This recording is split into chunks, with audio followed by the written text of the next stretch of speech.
get it here. It's your boy Travis. Gym Class Heroes, baby. Okoman Radio 97.1. Yeah. Across the world, your full good party radio station. Summer radio. Okoman Radio 97.1. We bring on the best. Across the world, your full good party radio station. Summer radio. Okoman Radio 97.1. We bring on the best. Eradia somye nka mu nyina. Onuadofo a wotie me.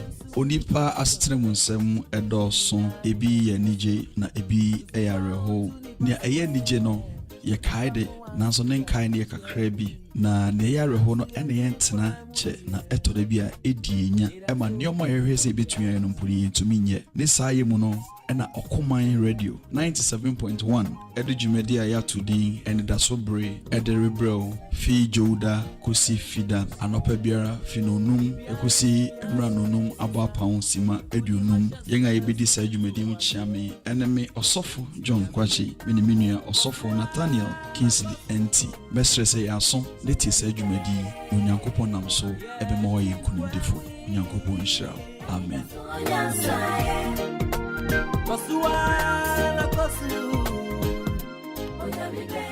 Hey, station radio man Kenya, Okoman Radio 97.1. The Mihulian said, and then Molana Posro, because of March. No Molana, idiot, would have been Pempeswano, at Agini Posua. The Mihulian said, and then Molana Posro, because of March. No Molana, idiot, would have been Pempeswano, at Agini Posua. The plan, what they call no, and what in Uncolano, and looking somewhere, and as novices are. You know, within 7 minutes, I will consider to for the thousands in attendance and the millions watching around the world from the capital city of the United States of Okoman America. Radio. Hey, station radio man Kenya, Okoman Radio 97.1. Hey. Let's get ready to rumble!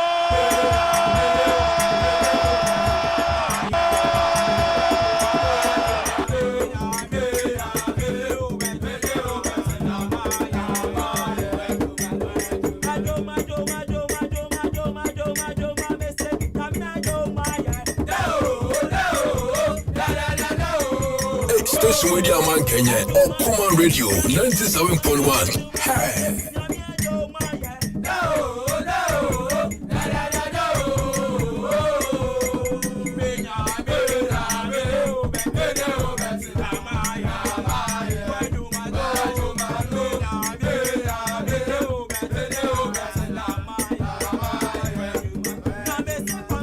Okoman Radio.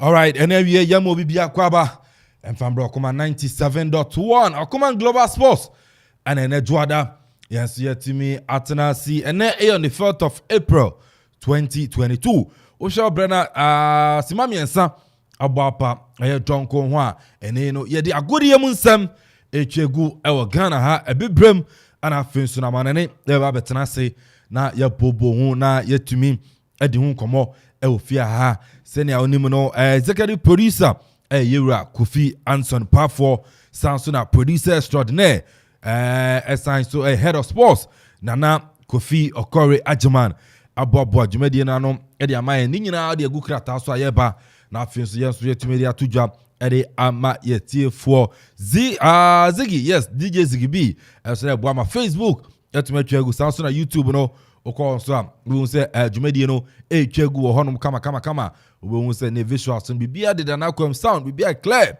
and so e wo ha ni no ko Facebook Okoman Radio 97.1 Okoman Radio 97.1 writer commentator, yes, the writer commentator TWC for short.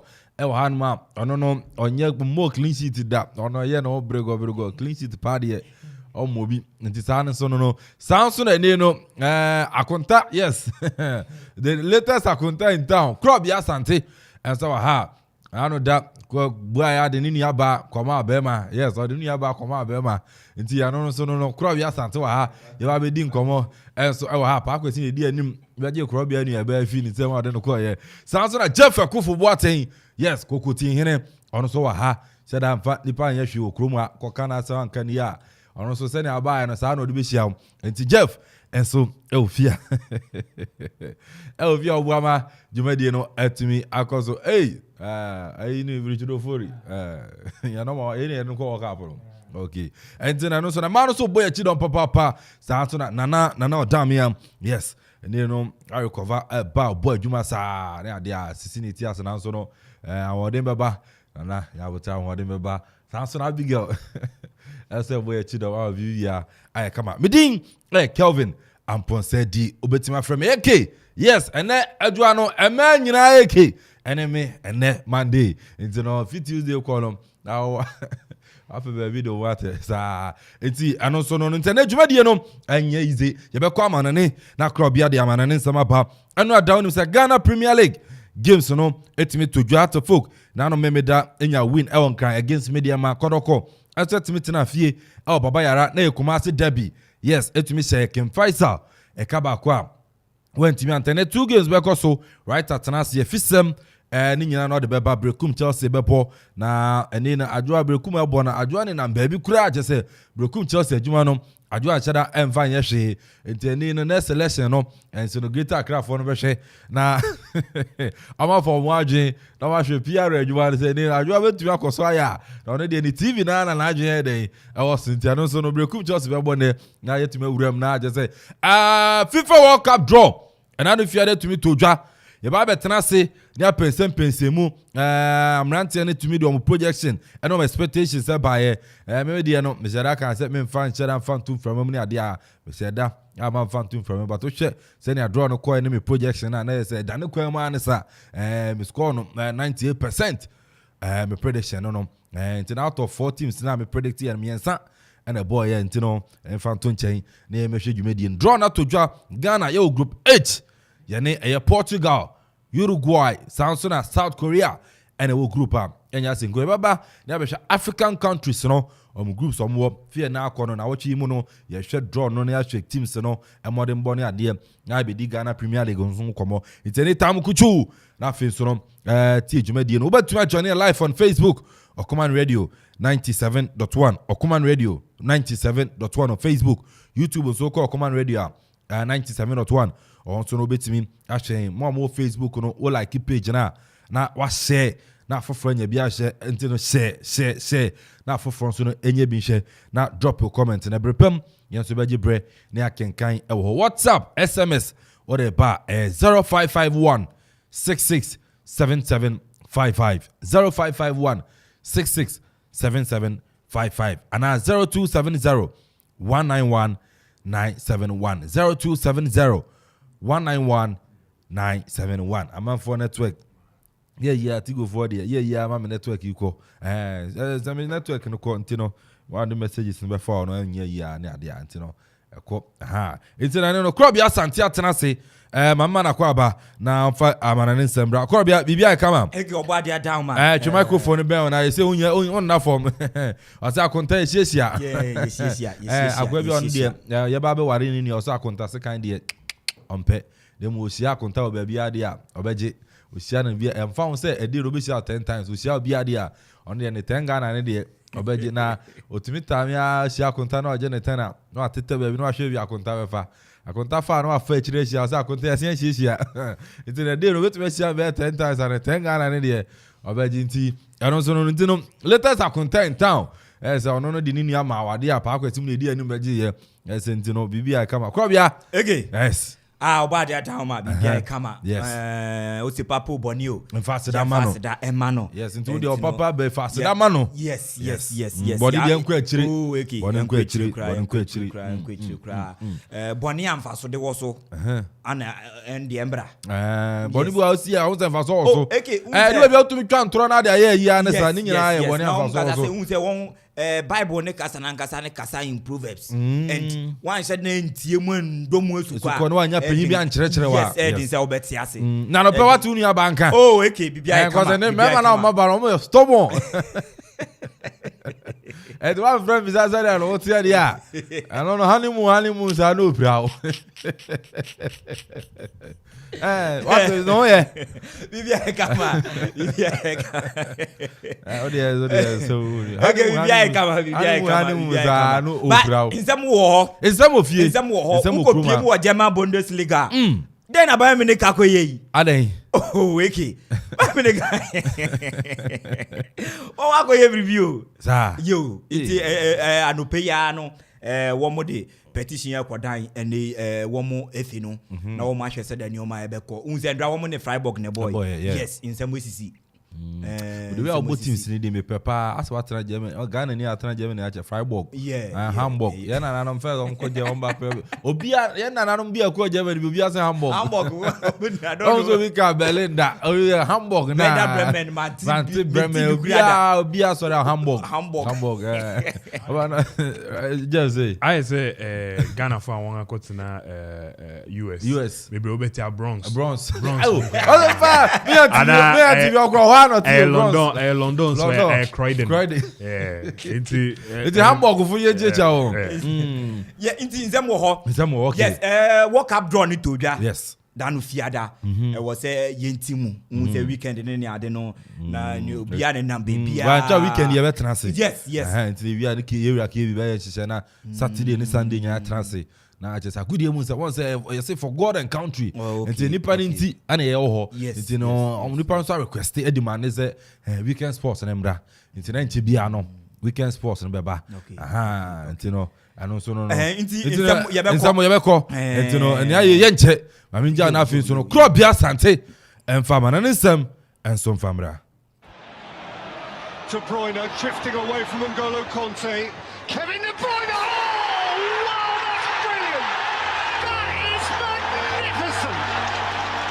Changer, points of class difference. No one stops that.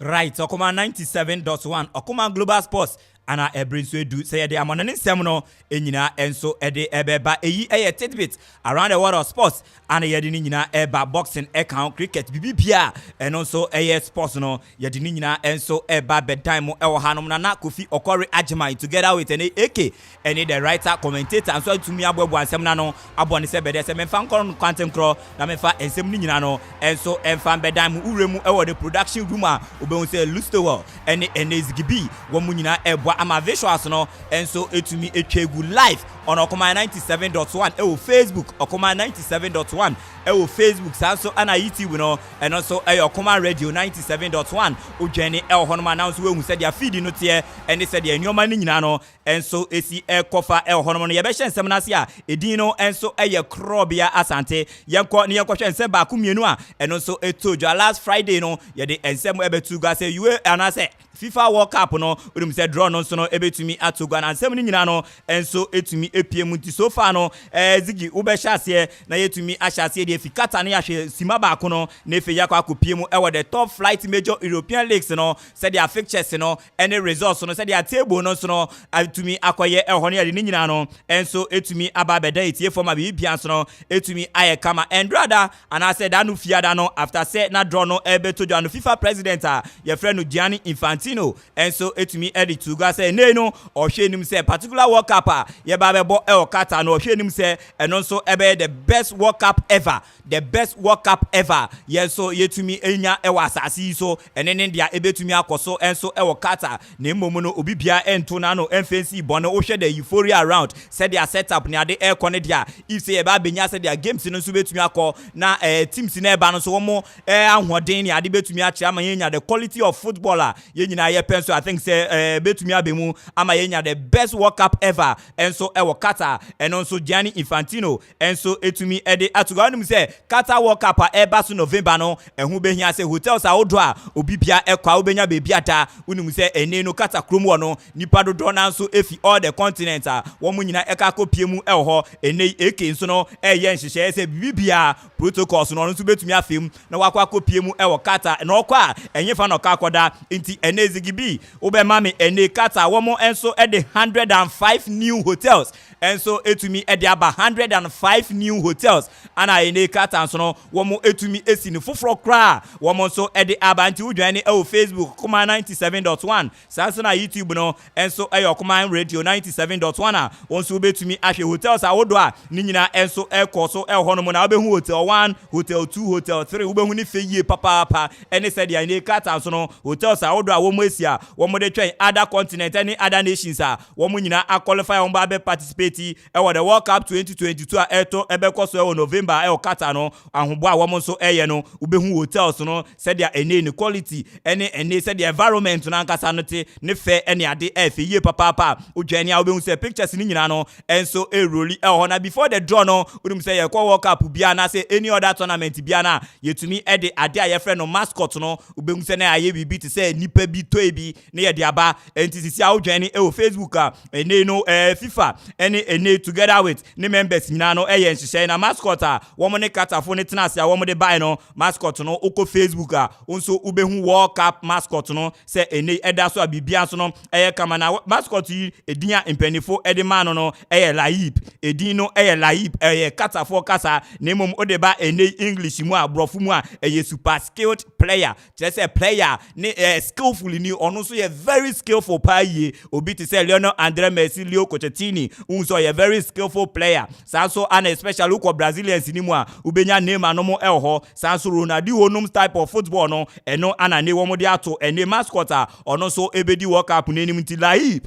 ode kɔ ɛne Qatarfo kase mu a ode ba English nso a super skilled player ɛno ne ɛno a ɛno so etumi ɛkɔ so ɛwɔ hɔ no ma bibi pia so no etumi ɛyɛ kamana zigi ubema Lionel André Messi Leo Kochettini udum sa Brantie no ɔno no yɛ ambassador for World Cup a ɛno so ɛba so no na Brantie no etumi ɛde World Cup no wa draw World Cup Qatar 2022 ɛde ato ɛne ne srɛ so enti wokɔ Facebook a video no etwegu okura ɛne ball no arela ball no ubɛhu sɛ Messi ekura ɛwɔ hɔ no ma owie no wasan so ɛde ne srɛ na ɛne no wata to Qatar 2022 World Cup ɛde ato ne srɛ ho no me gyina ha me ka se ɛne me hwɛ nim sɛ menya obi te team bi te sɛ Argentina me hwɛ nim sɛ Messi ebetumi asan akɔ ne final ne second final bio elidi Argentina de akɔ final no na ɔno so etumi aboa na possibly no World Cup no etumi agye me hu ne saa Argentina enso any Brazil ebetumi akɔ finals ɛwɔ hɔ no ma bi pia so no kamanti udwane a ne nyina enso ɛyɛ de ɛno nso ɛba yɛde ne nyina no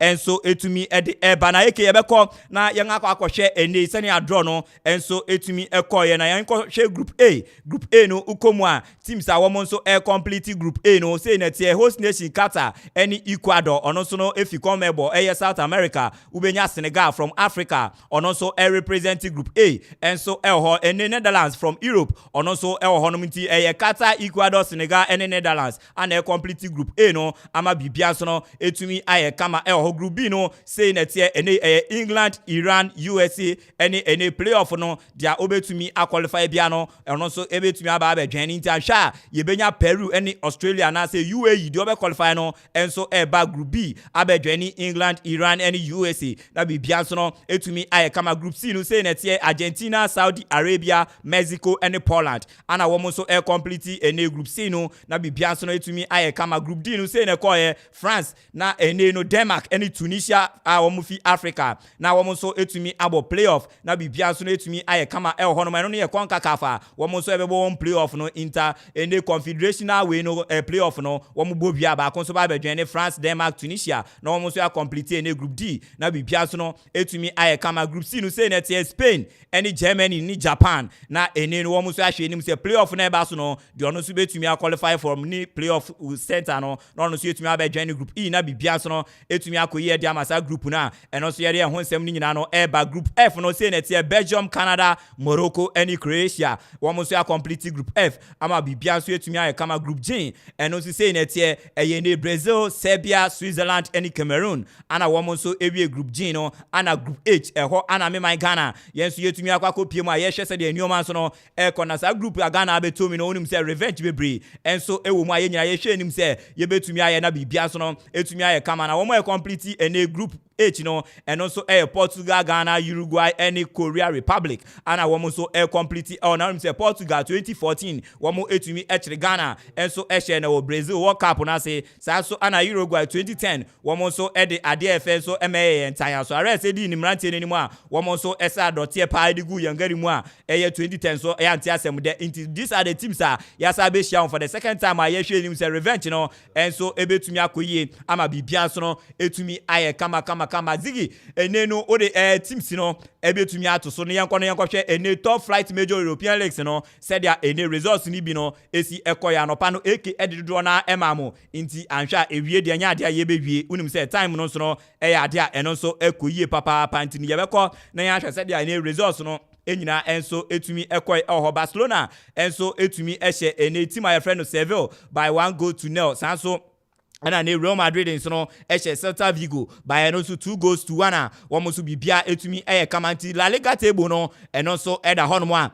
okwa obetumi enya na wanso wetumi ahwe na bibia nso no etumi aye kama ɛhɔ no ma Madrid eguso a ɔno so lead table no ɛhɔ ma bibia nso no etumi aye kama with 69 points Barcelona nso ekura 57 points a Barcelona etumi ababeda so second ɛhɔ Atletico de Madrid ɛtɔ so miensa ɛhɔ no ma bibia nso no ekoye ɛde ɛma wɔ mu a yenyina yɛhwɛ ɛho nsɛm nso no na yetumi aka na obepie mu ɛwɔ ene the English Premier League ni mu a ɛno nso sei na ɛno nso results no ɛnso etumi ɛkɔye ɛhɔ no mo Chelsea Fie amene Brentford ball me kai na ya wo mo so team back Manchester City ekɔ Burnley Turf Moor by 2-0 Brentford 0-0 ana wo mo ne Norwich so etumi boy Manchester City and as Manchester United enso ne Leicester City ball ene etiprenko back ana obia etumi ehye West Ham United enso ball Frank Lampard by 2-1 Everton wo mo so entumi anye ho hwe wo Tottenham Hotspur enso last game no ehye 5 goals ene Newcastle so no etumi anhye bi no na say na no so no standings no eti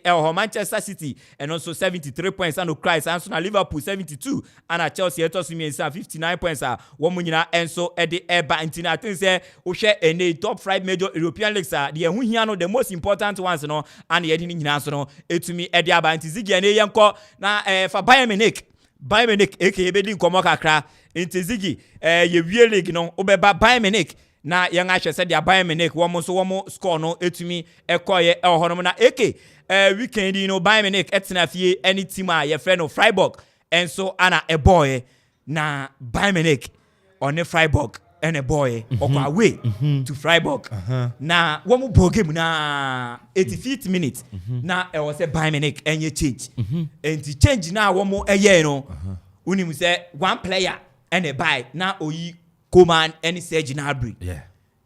Okoman any Corentin Tolisso. Yes. Anna Tolisso and a Babontin. But Gnabry we Okoman say previous season na Okoman has 29 jersey. But this time was 11 jersey.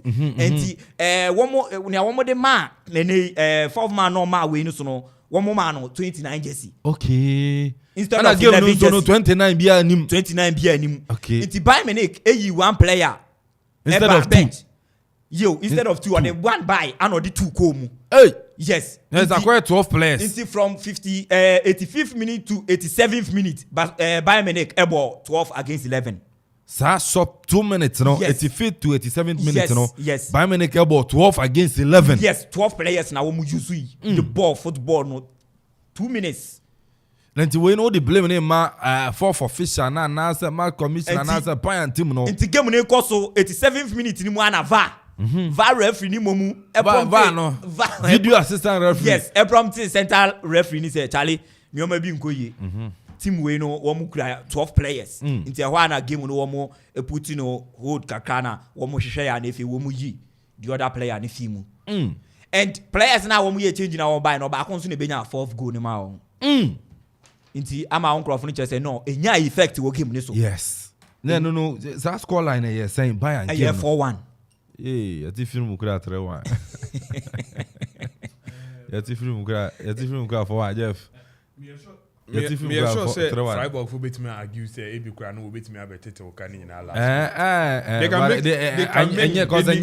they can make any absurd argument here inti Bavarian Giants yes inti wo mu use 12 players at about 2 minutes o game ni mo ba wo mu chese within that minute no go bi abanti no sana bi mo so adwene kire ne yanya Bayern Kroya na Lewandowski ade ayi 9 minutes be say 4 goals and within 2 minutes nanka bibi betume sanka 11 nanka bibi betume in 2 minutes Manchester United is 2 goals won the UEFA Champions League in yes in 2 minutes yes and no ho nti sisi ano wo mu guso a ebi wo mu record na wo bia 1 point yes say wo mu yeah no 1 point we draw for me I think Bayern for a club of the caliber of Bayern I think say they should be punished and deducted massive points for something like deliberate manager Harlem no no the old jersey number Okoman share no deliberate because before the start of the season no player be registered with the new jersey number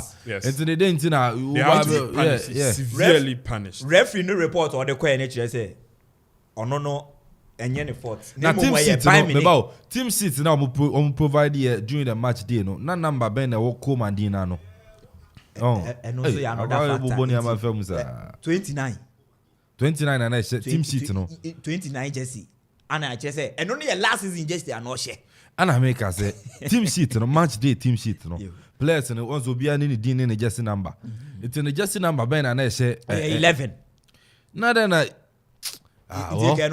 Yeko. And the picture of the day, no Ziggy would be better so. And Barcelona Bobo. We have one picture of the day. Ziggy, we have a picture of the day. Oh, the Amano. Oh, fine, I'm networking here for Mano. Right, I found Ziggy.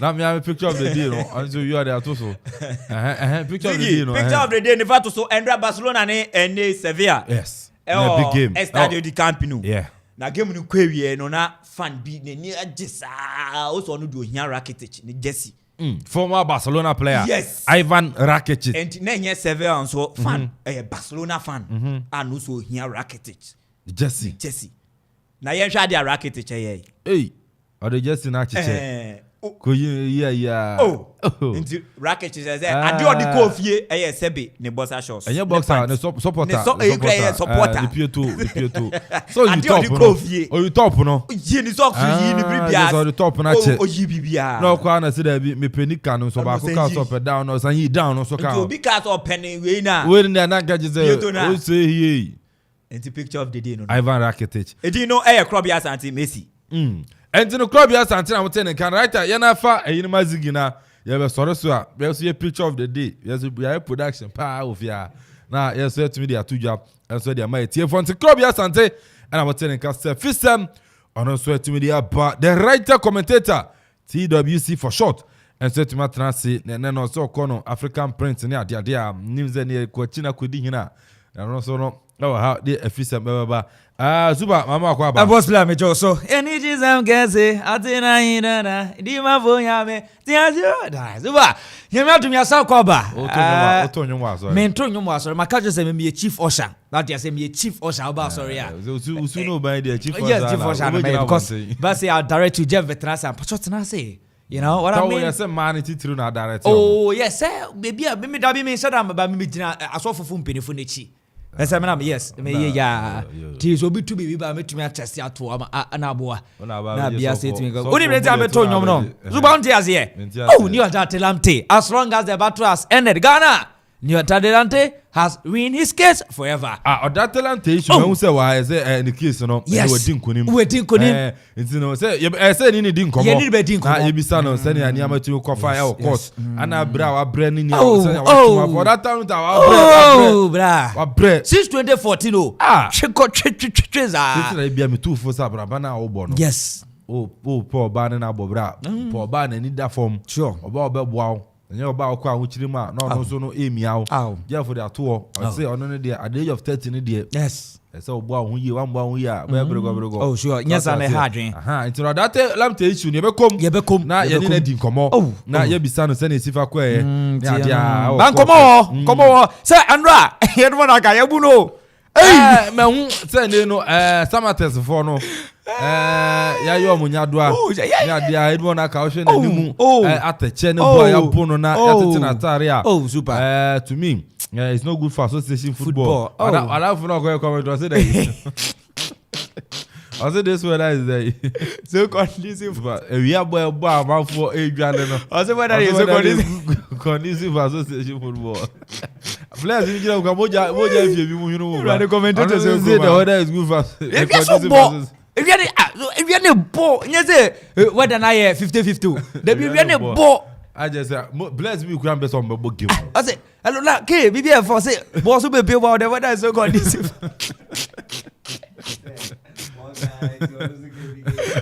I say, commentator for so far so good. One in your gross so far so good. And you know, anyone I can see issue now. Yes, Abba. Sky FC and it's Samatex. Yes. Yeah, and it's zone 1. Zone 1. Let me see. Okay, zone 2 or no? Okay, Samaboy. Yes.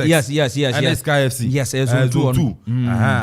Also get one Kobo Division 1 and I sent to Kwani Adia Bunipasa and Jeddah. But your band, Yomo. The Ghana Association, a band, or more executive committee council. No, they be a band super wow. Say you said that Chinipa prosecuting if someone ban one, I think that's very no. From the venue. Okay. From the venue. Yes. But if not ban the club, that be a venue. I mean that's venue. That's useless. Yes. That's useless.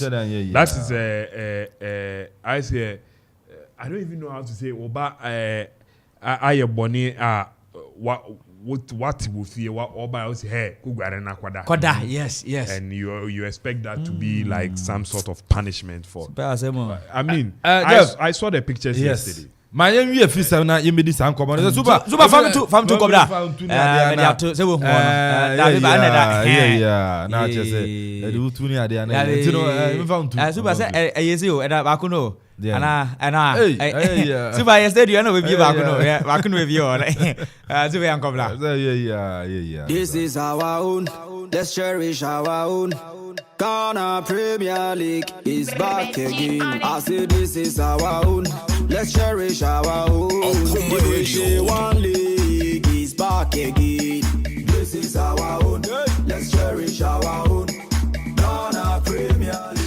Wame afa fizamantia so Jimedian so information etie fa no ya still Okoman Radio 97.12 joining live for Facebook oba pa bibia demia no obanya na abo na bibia so na etimi akonkan sem ne doso ye bo abo say Pythagoras story ofia no nya de ss kato it was a Santic operation and pancotiasis in the stories yan some na tempo fan over the weekend Ghana Premier League aye match day 23 say and results no ACAT omaya den omai hwe bo ko adi area house of folk atena fie aton side frame media ma game no ekwe 1-0 House of Folk to me winia na komano ensheda anye fidi agroken voice at fie ama akrobia kumasi asamtrako eko bone kanba ko a we to me ense madabraka wofa 0 Adriana Star 0 Legon City 2 Ashgood 0 Bobo Quantini Caroline 90 Esuati Chicha Sharks ebone kanmiansa wano so etumi team ba 11 winners 2 Accra Lions 0 Gold Stars 1 Dream Subs 0 Nyamia to mande say na komano AC etie o harmo okopiema ana Bechemi 90 ane eye Accra Great Olympics 3 p.m.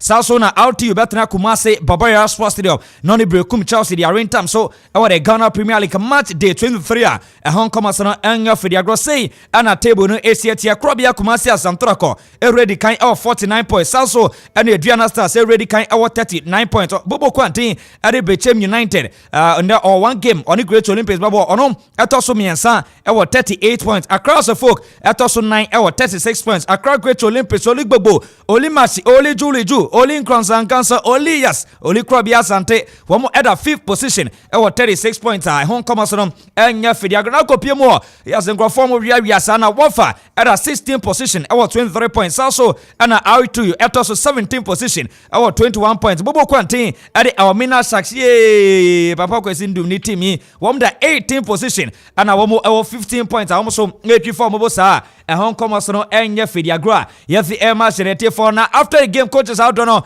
to me in Koma credit by Yokopiemo our Mediama Sports Club head coach Oranti at the Abdul Rabiu aye Omar Papa ne Koma credit ba as a game na aye Mediama boy no I'm Charles for BB but all the same no go no consider go bia sebe ne hu nya kra se Mediama ebe consider that go yentesma Mr. Omar area tuja.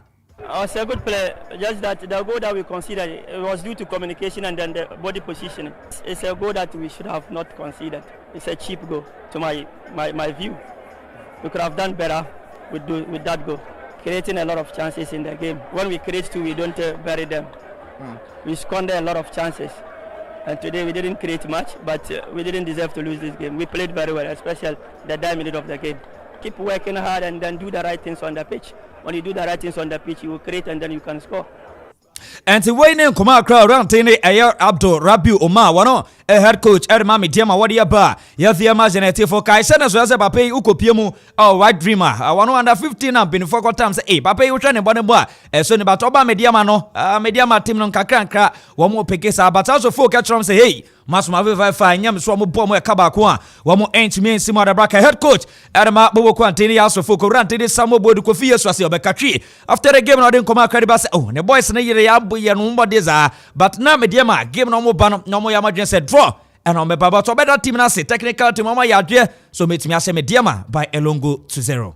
Thank you. Kakra can say with this performance, you know, I'm say team say abo nyina we performance na I offer, but playing against Mediama, I'm say strategically they came in for either draw, but yeah, so now boys know they are in hurry to score, but you better boys know as any technical team na say with the changes I team here no MI the results are yes. For now, I can say me happy based because say almost match playing time and match fitness I think say beboa because no Redina Aziza now with our game now is starter but some few minutes to the game no catch them say no the home fan on team start Salim yellow card na Sulin so enya no kakra and we share team was starting lineup no team change man now yari Salifu Ibrahim enim say wasan ba no so asan April intima consistency no anyhow and only idea I'm say a high kakra injuries no. And way Anen Komarka head coach Adama Glorious across of Fukuranti are Samo Bodu Kofia Swadiaba Yavi Amazon Tefana Mesa Same Okonyami Atuma Kwesiada Au Kumase Baboya Aswas to the mouse of folk moving crime Akakopiemo Kumasena Kotoko game no Fakakre Fajai Kakra can say Yababu pay as you consent to a friend saying this match your boy I think say now we were down a bit but we need to come up. Until with the Kotokos game, you know, a preparation, you better prepare. But then, no, I'm say the field will decide, and at the end of the day, you know, and the big decide the better side. Yes, some of Bodu. I go fear you about match say out to me. You are papa. Or the Okoman sorry, but Glass and Awako, and it's me a man of the match. Oh, that game and Glass and Awako didn't come out credit. But say yes, or better boys not the fans. And so be do BBS. If Yansana or Banka crank, no. Nyamia Duma Kwesiada. Oh. Kotoko, Munjina Yena winner, just simple. Erma Hasofuk, Glassing, Awako. Well, I would say thank you for the fans for coming in. They've been behind us all the time, and I know it's been a while, and it hasn't been easy. I haven't been myself, but gradually, as I keep getting game time, I'm going to be at the top there, and they are still going to enjoy me. So it's a good win for us, and which next week we are going to play another difficult game. So this game is, I think, it's a step to the Sunday's game. Yes, as a player, you need to assess yourself because we have loads of quality in the team, and you need to respect the coach decisions. You need to respect his choices. So as a player, I just still working. I keep working hard to just wait for my time, and I'm happy I got a little time today. Yeah, we all know these games between us and Kotoko. It's not just about playing, but you need to psych yourself well. And as a team, I believe we are ready, and the team spirit too is good. Training, the games we've been playing, we keep improving game after game. So I believe it's going to be a good game in Kumasi. Eti koroko for mutia ni ya boy and ye head of swords glass na wako say hey oma ready pa na mo ye Kumasi no just oma be tume jano a wan so den koma akwade ba yenko pie mu okro bia Kumasi asamtra head coach ranting Dr. Prosper na go after the game checking voice abom akaba ko a wo mo tumi nsem na raka papa ne koma akwade ba say yes game ne de go na nya o go na nya buza boys ne tumi anye yasa ba be de rade ase ada boys na say go no ene hwi no aba good. We needed the maximum points. We got it.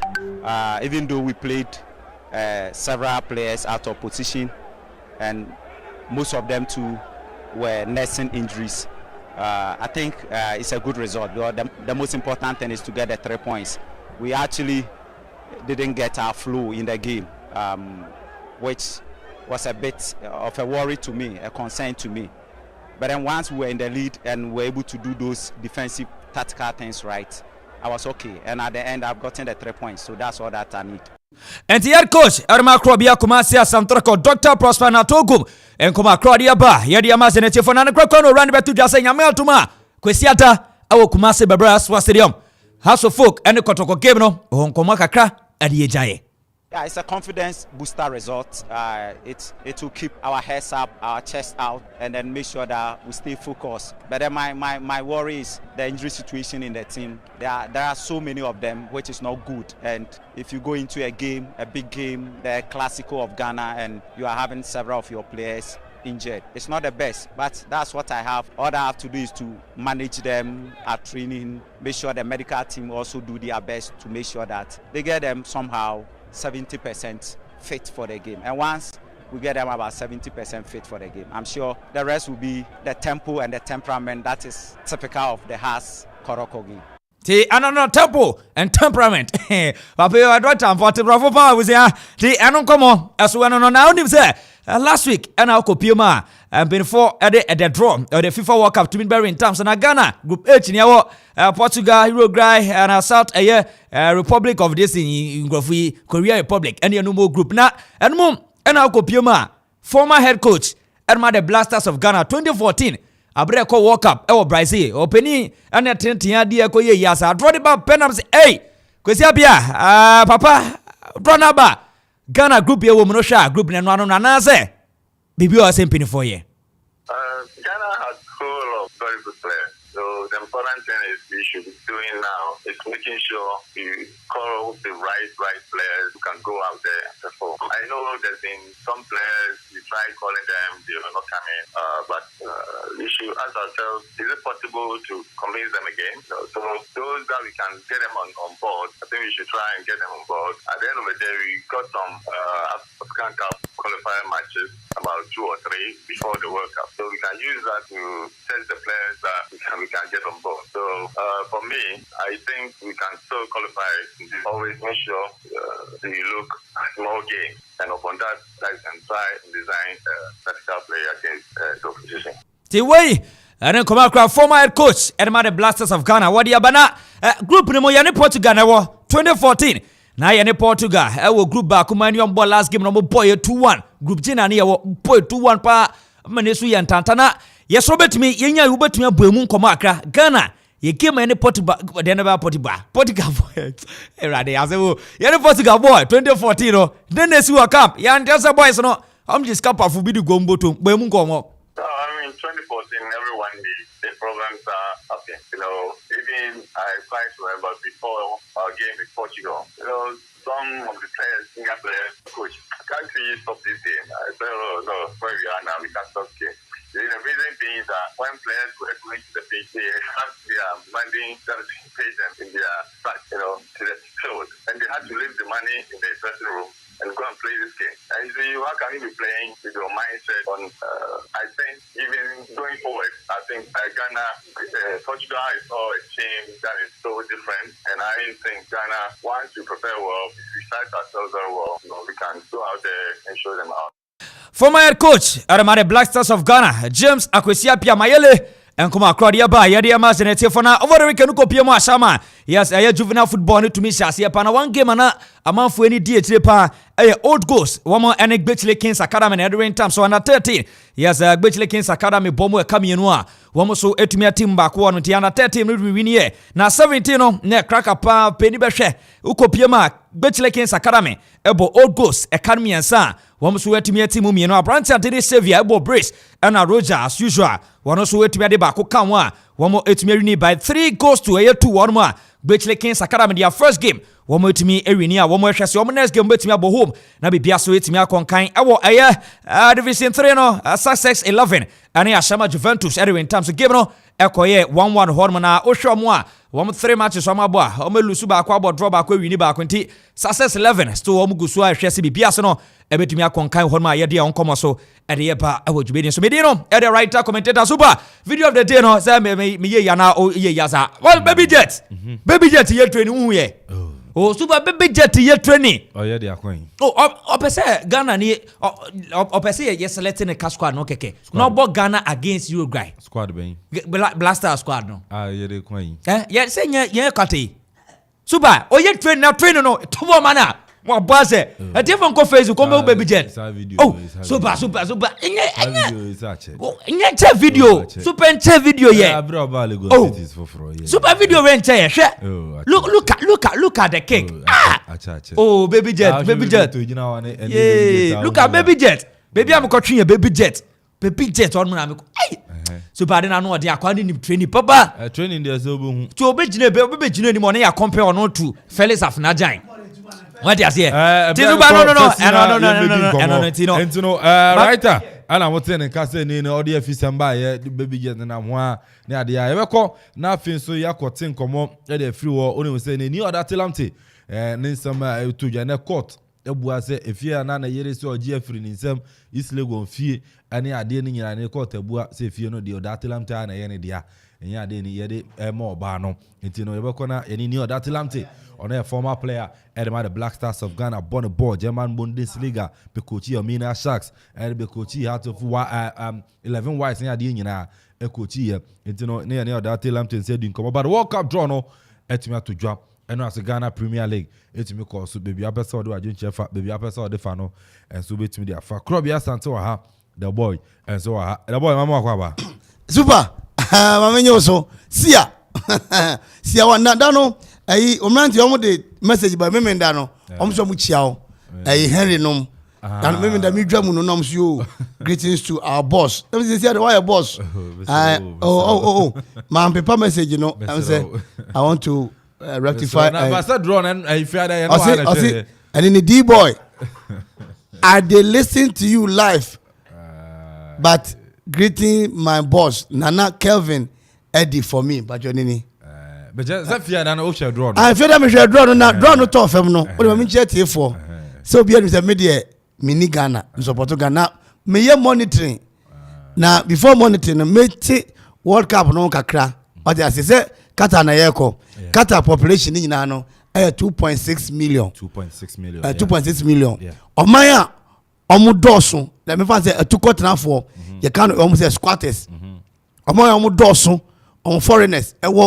Amoye foreigners dodo ewo Qatar omoye from Egypt womo nipa na hono do so papa na World Cup you know womo stadium back up before the World Cup na Qatar for no one stadium almost 7 aka ho aye 8 o dey say na ba kom so mu wi a omo de beche omo so mu wi World Cup na stadium ne ba ko omo de beche okay ya omo tutu niema ni nyina say Ghana na ye pa no omo de ache ye na me say oh a blue parky yepo omo fa enche na de nyina aha ngom obi ademi parky ngom aba shisha wo ho na ka efe ya na omo wo stadium ba ko efe no e kara na che se baako bi so hono baako na mani gye pa no sebe aye no ho style bi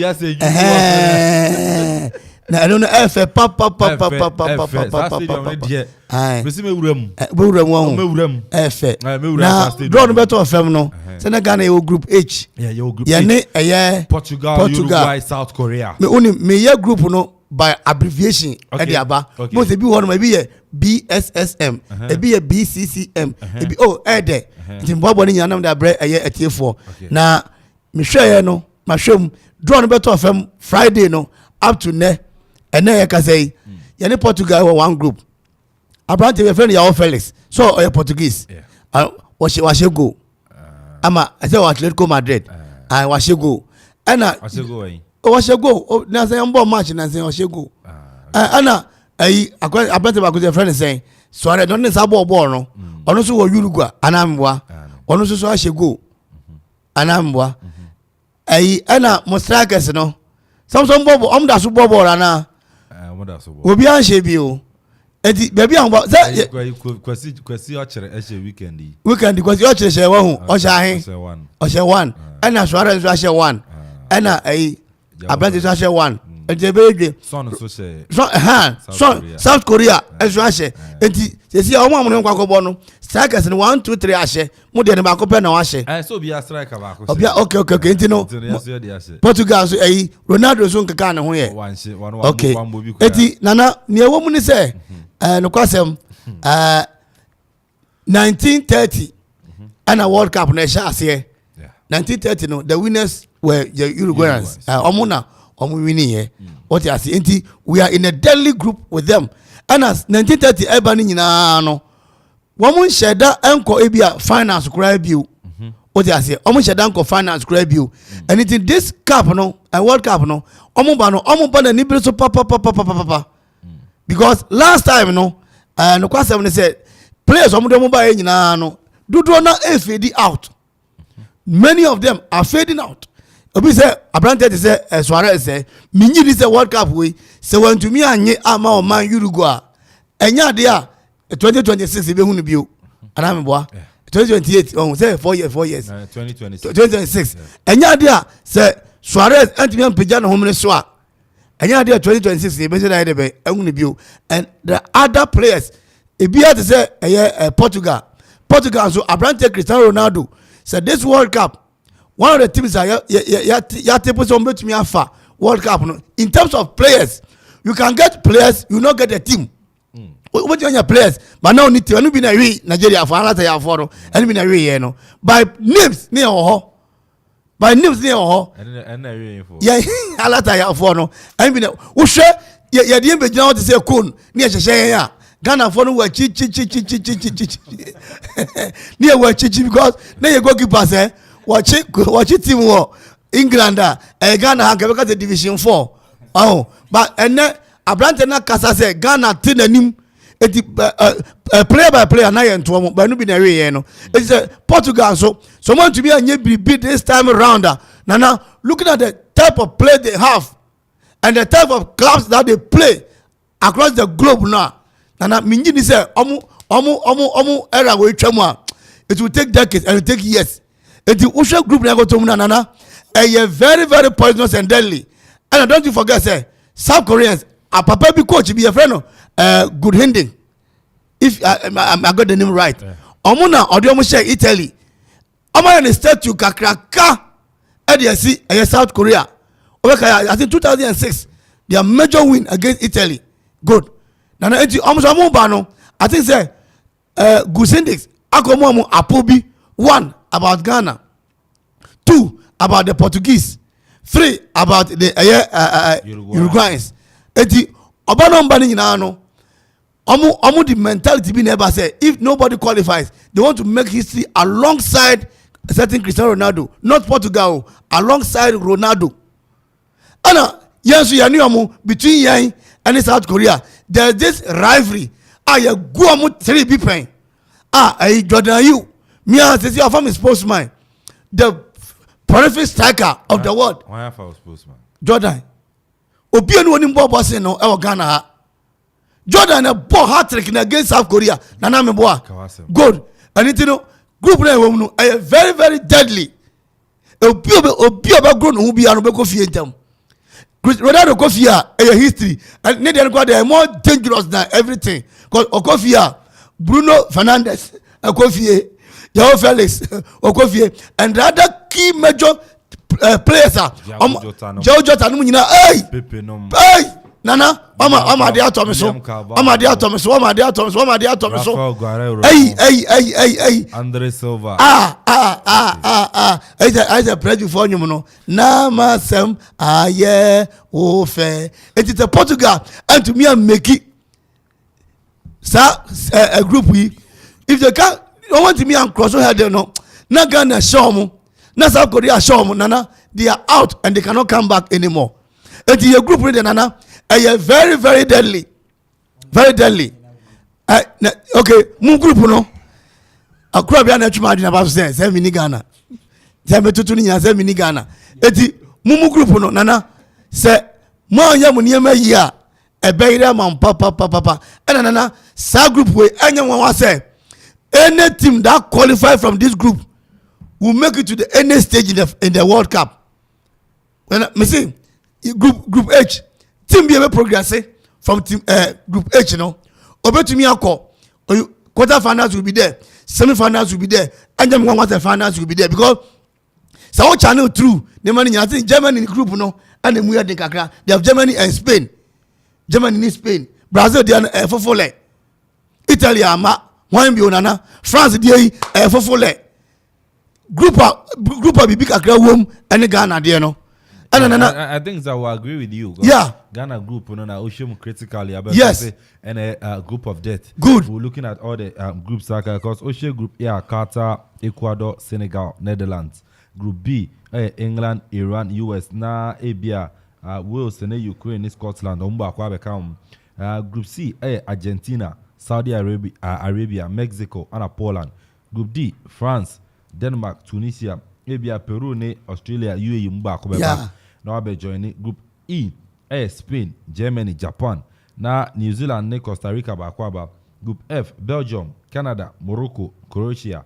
Group G, Brazil, Serbia, Switzerland, Cameroon. And Group H, Portugal, Ghana, Uruguay, South Korea. Yeah, and Group F ne mu emre Group A no.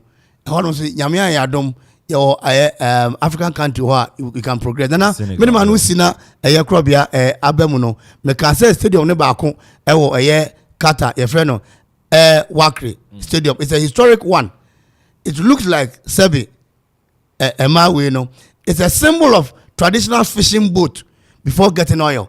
En kanena na oil emma Qatar no. Na traditionally adwuma mu ye papa and say ombekopo akoko yinam na omukopo na ko yinam na ship na omna mu ko na she boat na mu ko no na ne sene etie no and tebia no and omde aye stadium no and inti sa stadium historical point inti omde inti say be Ghana fo no hu a memo ko ndo bebre memo ko no on sene right abeka mu ye brigo no nya brigo bia because unso ne etie na uhwa okombe do papa because enka na oil ma ho no na boat omde ko poso na sa na etiena stadium no so mu yom de beche no Qatar for code plus 974 the country code for Qatar plus 974 na say the code used to build a stadium at a World Cup they would deposit or give it as a gift because say no because of oil ninti no nipa be ba ho beto oil no edebe ekokoton and it the containers are yede ebetu oil no cotton no and omde aye sa stadium no etomu wi a omaya ebia African country a omtum beto oil omukrom no omde sa stadium no ebeche omo se containers no omde asi na omde atumi edebe edi ache na mede manokra AC no ye bompa say group H Ghana wo mu no se Ghana ntimi am progress a Portugal betimi am progress anything that progress from group H no anyam wan say obetumi the finals. Because group H a deadly group. I know the boy and I tell you say on so the Ghana group yes you woman no to me the atuja crop ya ha right and so ha na ya she group no senior and also Sifa Echo na network in high intino we use 0551 no 0551 667755 0551 667755 and then line and you know Juma betumi de WhatsApp or SMS and I feel so course no etumi e dey afa so aba Krobia I meet you on a group. Well, Ege. Yeah, I think that Obibia ehu baby or any day and the microphone here now. Yes. And yeah, ni mu I think say Dano Friday na draw need to me be told you and I think say teams ni bi o ha na baby anko mpo say omukopie no enya ho na omukopie especially Ghanaians yankasa baby ayekopie o group we mu no na enya ade ayembo ehye dadwe so but the aya na aye na I think say a group say ye nneoma ya ye betumi afem kakra say ye nneoma ya group na da hon Ghana group na da hon say obi bia betumi qualify ye beka Portugal Uruguay ye na mwana South Korea wa betop group no go sa group na da hon sa any South Korea team na obi bia kata wo so say oh Ghana Uruguay Portugal Ghana as if say sa three teams you know ana wo mu twen obi a akakọbọ playoff answer na wa beka wo mu Krobia mami emfa obi online so na yemeto aso hello Eke. Good afternoon. What you doing, baby Afrefi? Yes, sir, my boss. Kasola. Yes, the only Zambia boga in Mampo. Kasola Mampo yeboko. Ya me adom ne mo mpa ebonti. Ya me kra yes, bibia yeboko. Ma yenti we Yo, Eke, o hwe aka sofu. Na no memeda. Ya me to me we need back because players no prepare na ade bia wo team no sesi ano ama players ni bi wo ho a obi ti se sule mu se asese wa ba okura team eja oluma ayi kwekura ne kakra na wanya no ya bompa ye se kwasi da be die na player bia ho atona obi abetuma be jam na eja ya kwa koshia wo akrofu e club ya afu ya yakobo agumo ho na eja ya ba na wo hwe draw no so a teams na ye hia wo no yo nyina ye no abo South Korea ye na bubo fere matches bi ni ade wo hwe Portugal wo hwe you can't say when you are you know abo nti no hu bia ni players ni na wo say which na hwe no odi bi hihiem o hwe Salisu Muni Adiya wo nyina so tumi hwe na ono won kasa because you see papa we there tell when you abo tre meeting no betuma hama empa ni nyina no se empa empo na be kana na adwuma na oye wo dot mo no empa empa hwe na woman na akati kasa bi bia yi na watumi agya adwuma no wo be so timi na ne focus nyina ba we say akwese Dortmund ene last hour nti na agye na ye tanta ye frem pen fun won ne nkasa no nya sa adwuma no nto no me so we mu man ni say owo ne pa de man because be asisi we ma brasta arise ya kodi si ana Ghana fu ye nyina obi ade ne relation nti ye frem say wo mu hwe na de bibia ko me sure say group no mo de ye ne Portugal de tie etumo qualify ko ye ko bia woni nya me ye adwuma ne abijafo nyina ya me sham na me gusu a me show ani do de da wo be ready no o frɛ Kasola wo beto nka bia woni nya ma punch na eno asama na ni Kasola okay ntino Kasola so ede no no a ode aba 0551667755 Atanga Bernard ede aba say good afternoon from Kuntina say today is another fantastic Monday. We thank God for this day. Greetings to Kuntina say my hene Berima Ojiabo Amankwa Adunam the second okay the second and also Nadia what to me but Ernest Safro or say the boys are back with sports more fire and so into me enko Emma Mobapa Jina Papa B or say more fire and so and confirm my team no Reina B or say Okoman Global Sports with a hit more fire enko Enfama more on also Nadia what to me there about 0551667755 0551 667755. Krobia, mommy too.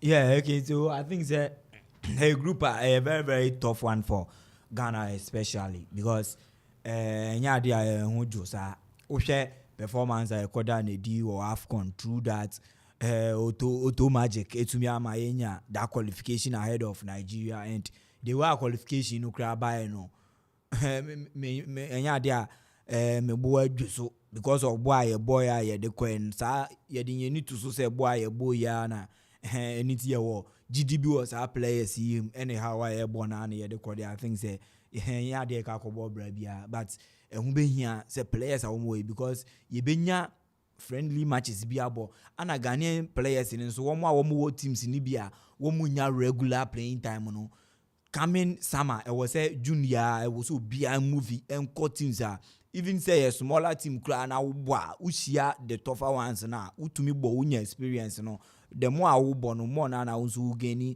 the experience so such players it was a woman so making move this June na betumi aboa wo manya saa anwodin no anyway especially wo young strikers no na wo find wo scoring boots ahead of saa games I ka kobo okate so you benya a lot of games are able to me about before November.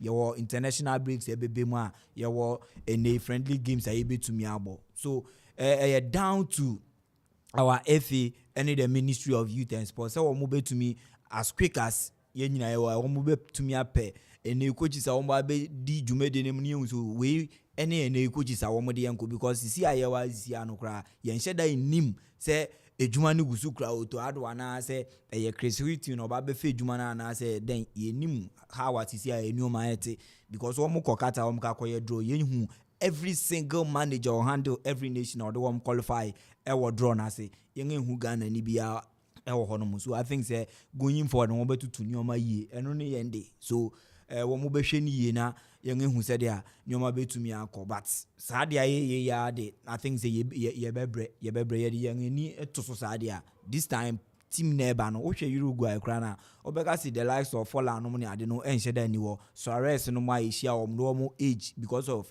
ages ne ade ntino wo age no akosra to the extent say bo a wo ma yen 2010 no enye no na wo de be ma yen but these are experienced players on any day we bet me accounting on them and when you few additions made for defense attack one more players bia abranti a o sina kind ma Benfica Darwin Nunes kra enye striker ketwa me nyeni say ya can striker pa me nyeni say Ghana ya was abranti eni mposo ono kra ya young chapa one more de ne be kan wo bedidi Cavani ne Suarez no mase so bunch of quality mafa then one more individually players young ones are one more so one more top flight leagues are one more minutes one showcase one talent Europe I think say we near there was a but June we know was a FA no any their own boat me be agent hold on in casa then players are you say one more form a core of our team no one more part and parcel of our team no one more to me no one casa na one more making move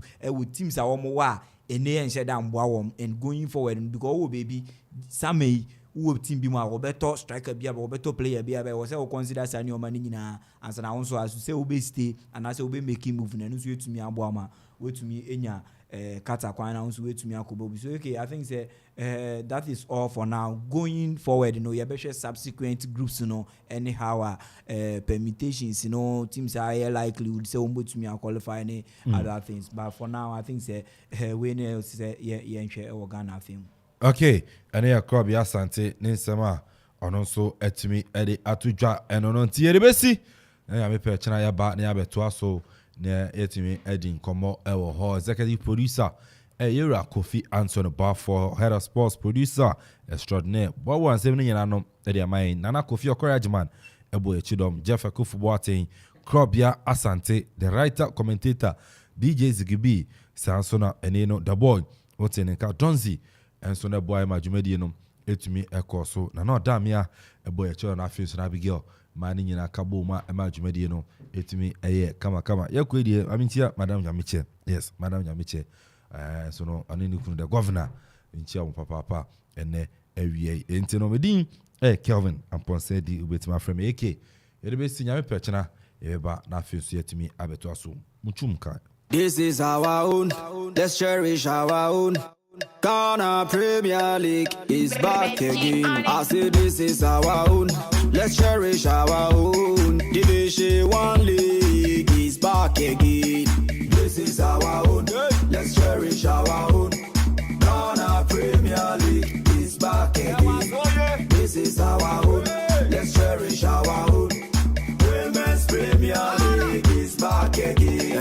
Yadi wadoka wa Niji kanwa Yadi ereshimwa Yadi wadoka wa Niji kanwa Yadi